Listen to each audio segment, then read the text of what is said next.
In August, Infosys, India's second largest IT firm, decided to cut the average variable payout of employees to 70%. The reason was falling operating margins in Q1 FY23. An uncertain economic environment was also one of the causes. Variable pay is the incentive firms give to their staff based on their performance. High attrition rates have led to increased employee costs. Thus, the operating margins of Indian IT companies have been affected during the last quarter of FY23. In August, Wipro held back its staff's variable pay due to the same reason. Other reported reasons for the move were inefficiencies in its talent supply chain and investment in technology. Citing sources, news agencies reported that from managers to the C-suite level, employees would not receive any portion of their variable pay. Employee grades ranging from freshers to team leaders would get 70% of the total variable pay. In April-June, Infosys saw its operating margin fall 3.7 percentage points from a year earlier to 20.1%. Meanwhile, Wipro's IT services margin fell from 18.8% to 15%. Earlier reports indicated that Tata Consultancy Services had also reduced or at least deferred variable payouts for the April-June quarter after its margins came under pressure. However, the latest reports say that TCS has made no cuts to variable pay, which was paid out without any delays. In September, TCS put an end to anniversary hikes for lateral hires who complete a year at the firm. It will now stick to the industry norm of annual salary hikes. But the anniversary salary hikes will continue for freshers. This comes at a time when the industry is facing demand constraints in its majority markets. Budgets are also under pressure and closing deals is taking more time. After a jump in margins and profits in the quarters following the COVID-19 breakout in March 2020, IT services firms now find themselves facing their biggest earnings challenge in more than a decade.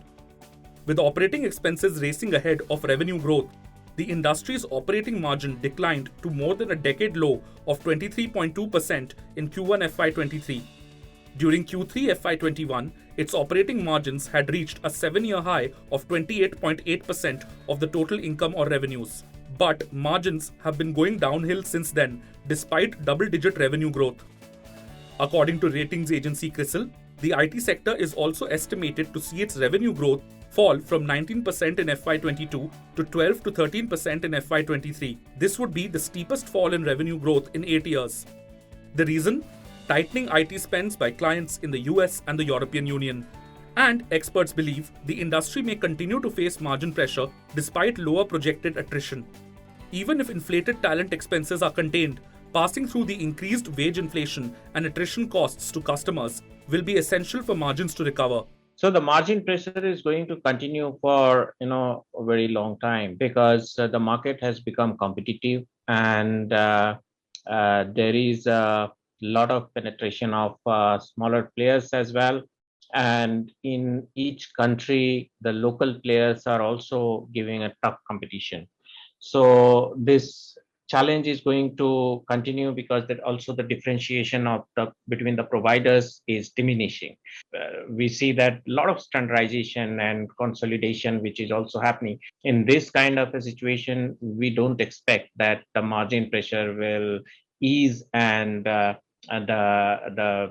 dream run of the IT companies are over. So, how long will this scenario last? Also, what can IT firms do to successfully face the present challenge? Our surveys are indicating that cost is becoming secondary, but the value is becoming more and more important and relevant for the customers globally. So from that perspective, we also see that there are few companies who are actually competing more on cost, which I think can be counterproductive over a long run. We are also seeing that a lot of companies who have successfully dealt with it have managed to transition from labor arbitrage to technology arbitrage. And also we see that the shift is happening from legacy to digital. The faster you make that particular shift, you are able to leverage the larger part of the value chain. Withholding variable pay also indicates that the growth outlook of IT firms is softening as US and European clients tighten their budgets. In the latest Infosys earnings call, CEO Salil Parekh also indicated a bit of slowing in the decision-making from clients. With headwinds aplenty, the industry is left with no option but to move away from cost arbitrage. This is not a new prescription, but it's now or never if the industry wants to see another dream run in the years to come. If you like this video, share it and subscribe to Business Standard. For more news, views and insights, log on to www.business-standard.com. Do also follow us on YouTube, Twitter, Facebook, Instagram, Telegram and LinkedIn.